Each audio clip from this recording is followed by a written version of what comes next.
Dalam konferensi pers yang diadakan Pemprov Sumsel Jumat 13 Januari 2017, PLT Sekda Sumsel, Joko Imam Sentosa mengatakan, dipercayanya Sumatera Selatan menjadi tuan rumah karena daerah ini telah berhasil melestarikan lingkungan terutama di lahan gambut.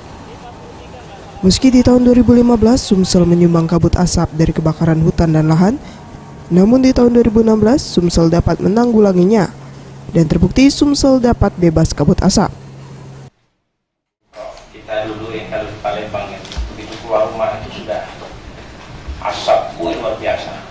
Dari kamar keluar ke ruangan tamu saja ketika itu sudah langsung tercium luar biasa. Apalagi keluar. Jadi 2015 kita betul-betul tersiksa ya, dengan kondisi asap. Sekitar mungkin 4 sampai 5 bulan.